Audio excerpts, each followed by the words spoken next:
Although Parmanides is considered one of the natural philosophers, he is one of the first philosophers of the rationalism tradition in ancient Greek philosophy. He is thought to have played a role not only as a thinker, but also as a legislator and statesman.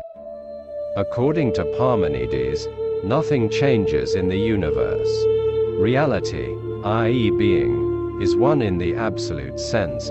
It is permanent, it is continuous, it was not created, it cannot be destroyed. He is eternal. There is no movement or change in it. He is also famous for his discussions with Heraclitus about the existence and the universe he constantly lived in. Logic is one of the first users of dialectics. His philosophical views seem to be influenced by Anaximand's, Xenophanes and Pythagoreans, but he is more oriented towards conceptual thinking. He tries to separate logos and opinion over concepts. His monistic view tries to prove that there is no change in the universe with some logical inferences. Reality is the one that is eternal and unchanging, uncreated and indestructible, permanent and enduring. Existence has existed. It is a whole, not a fragment. There is no movement or change. The only thing that can be said about being is that being exists. Thus, the principle of identity emerged. Parmenides says, being is what is, nothing or non-being does not exist. Only what exists can be thought and what does not exist is unthinkable. Accordingly, the proposition is reached that the world we live in is a world of appearances and not real. Thus, the separation of appearance and reality in the ontological plane, the mental and the sensual in the epistemological plane is thus revealed. Dialectic, in the sense he developed, is a method of thinking with pure concepts. From Parmenides, only fragments of his long poem, On Nature, have survived.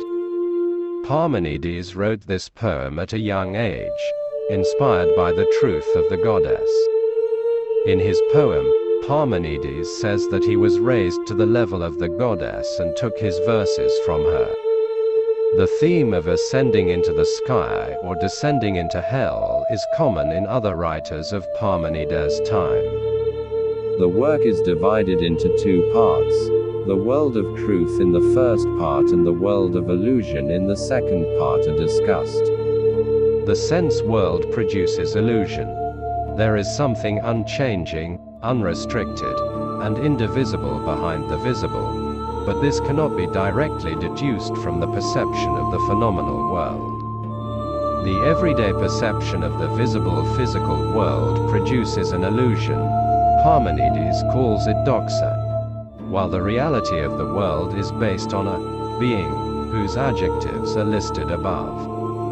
It is said that Parmenides was a prophet, magician and healer like Pythagoras, Empedocles and others. The following expressions of the goddess in the work also show this. Welcome, young man, where immortal drivers take care of him and mares carry you to where we are on your journey. There is no bad fate waiting for you on this road. And this road is not a road where people in general go out of rights and justice. Everything here, you will find the unshakable heart around which the truths and opinions of mortals circle, in which there is no true belief. Although Parmenides is considered one of the natural philosophers, he is one of the